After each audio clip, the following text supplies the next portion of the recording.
Thank you for the kind introduction, and I'm honored to be here with you this morning. My previous discussants have presented quite an insightful analysis on security and the economic and trade issue in East Asia, and particularly U.S. relationship with those countries in the region. What I'll do at the moment is to give you some general update on our relationship between the United States and Korea. And also I will move on to FTA, which has been concluded last year, June. So let me just start with my views on the overall shape of relationship between Korea and the United States and how this relationship has become such a successful model for other countries to follow and to look. There are several reasons why the Korea-U.S. relationship has been hailed as one of the world's most successful alliances. The first is the most obvious. The Korean Peninsula is still in a state of armistice, and for the past 55 years, the Korea-U.S. alliance has been the linchpin that has prevented the resumption of war.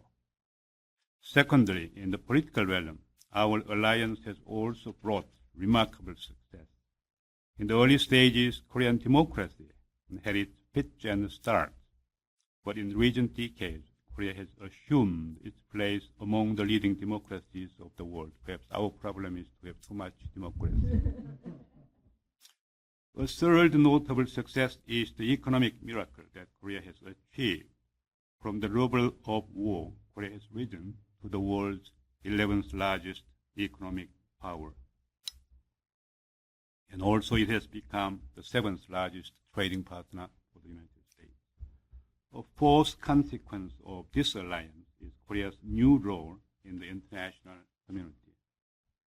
Rather than our previous posture of depending on outside assistance, Korea is now in a position to give something back, even to the United States. When Katrina hit the Gulf region some years ago, Korea stepped forward to donate, let's say, about 30 million US dollars, which is the fourth largest donator to save the people down there. Finally, even while deterring war, our alliance has managed to update and transform itself for a new era. The fall of communism, the rise in terrorism, and the trend toward globalization all have brought about tremendous conceptual changes in international relations. So even while the Korean Peninsula is still technically at war, Korea-U.S. alliance has successfully adapted itself to the new regional and global environment. And I believe the entire region is safer because of it. In this regard, last month, our newly elected President Lee Myung-bak and President George Bush, had a historic summit at Camp David, where they agreed to further elevate our relationship to a strategic alliance. Both presidents feel that the Korea-U.S. alliance is ready to accommodate more responsibilities demanded by the challenges of the 21st century. Therefore, when the President Bush travels to Seoul later this year, they will finalize a blueprint on cooperating strategically to promote peace and prosperity on the Korean Peninsula and around the world. Our enhanced alliance will play its part in tackling such challenges as WMD proliferation, terrorism, and even climate change. This is another illustration of how the United States engagement in Asia is not beneficial only for the region, but for the world at large.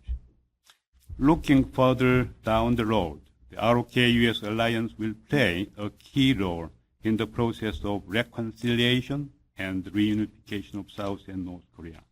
It will still have significant importance even after the eventual reunification of the Korean Peninsula. There is an old saying that geography is destiny. And for Korea, this has been especially true. Because of Korea's strategic location in the center of Northeast Asia, surrounded by great powers such as China, Russia, and Japan, our country has long been the subject of active regional contention and confrontation. History tells us that U.S. engagement in Asia will continue to serve as the ultimate balancing factor, and history tells us that U.S. intervention in Korea was the right thing to do, and that's why Korea has been saved from the communist attack, and Korea has become such a prosperous country in the world. Furthermore, in Northeast Asia, unlike in Europe, there has been no multilateral framework on security. The 6 countries of the 6-party talks, however, have agreed to establish a working group to pursue establishing a regional peace and security mechanism. The experience of the 6-party talks will set a good precedent for cooperation and consultation on security issues of mutual concern to the region. As North Korea dismantles all its nuclear weapons and programs, the United States' proactive engagement in such a multilateral framework will be vital to ensure that it succeeds.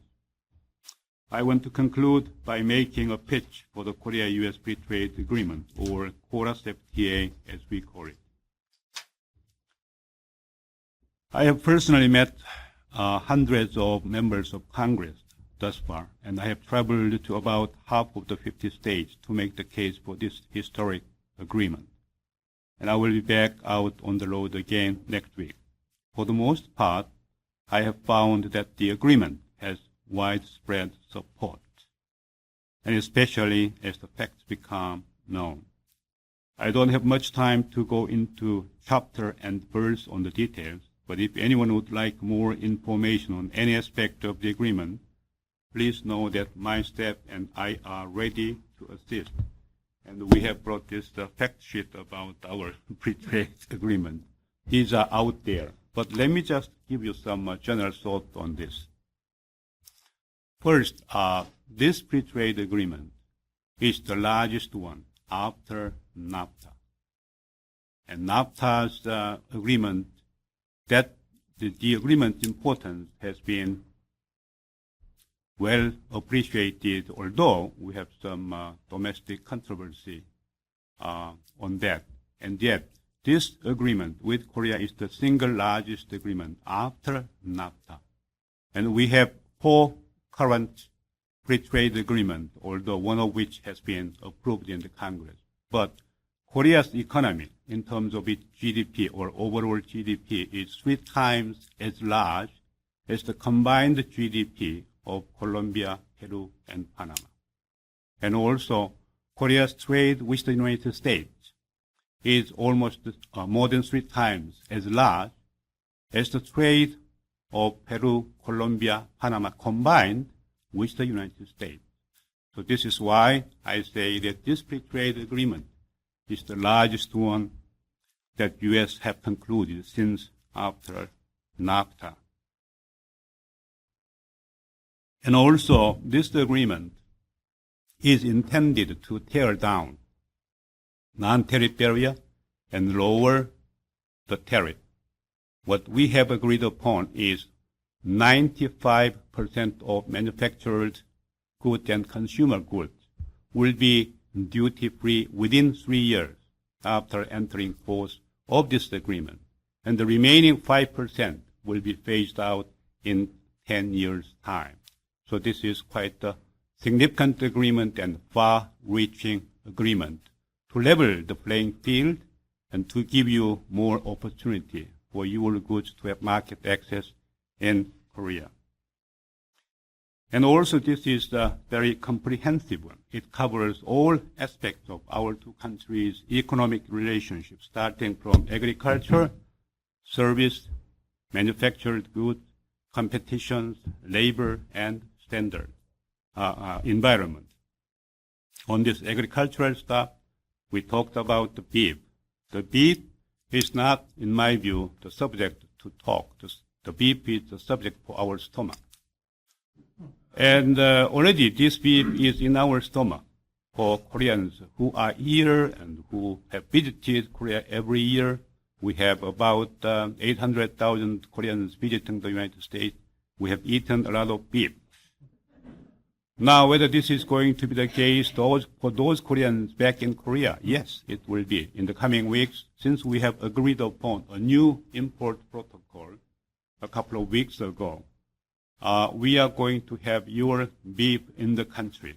Although, at this particular moment, because of that agreement, the government is under fire. And even this is the case, our government is determined to go ahead to implement this agreement as agreed upon. There is no backup. There is no step back. So this is what I can tell you. The U.S. beef will flow in Korea very shortly, as agreed upon. One of the reasons why we have this outcry back in Korea is because of the content of the agreement. And that is that you did so well while our negotiator did so poorly. Perhaps that's the reason. But service, Korea is the second largest destination for U.S. service industry. And therefore you will gain more rather than Korea does. Labor and environmental standards. We have agreed upon to accept U.S. language on labor and environmental standards, although we have already initiated the agreement. So we reopened the agreement and we accommodate all your concerns to accept your concerns on this labor and standards. So the whole language is included in the agreement. Let me just summarize the key benefits the Korea-US free trade will provide.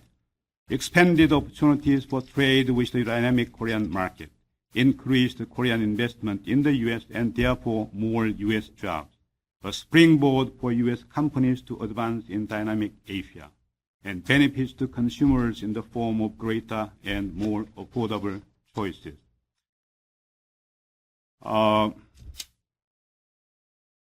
Another way to think of the FTA is a sort of economic stimulus package that will generate jobs, investment, and growth for the U.S. economy without this added burden of raising taxes or adding to the budget deficit. This makes it all the more timely now, and I often wonder what is not to like. Beyond the economic benefits, the Korea-US free trade agreement is in the U.S. national strategic interest. It reaffirms the strength and strengthens the United States' vital partnership with Korea at the time of changing dynamics and emerging trends that could challenge both our countries' goal of promoting a secure and stable Asia. Conversely, failure to ratify the agreement in the legislature of either country would carry its own consequences. Given the overwhelmingly positive features of the Korea free trade agreement, such a missed opportunity may create negative repercussions for the U.S. economy.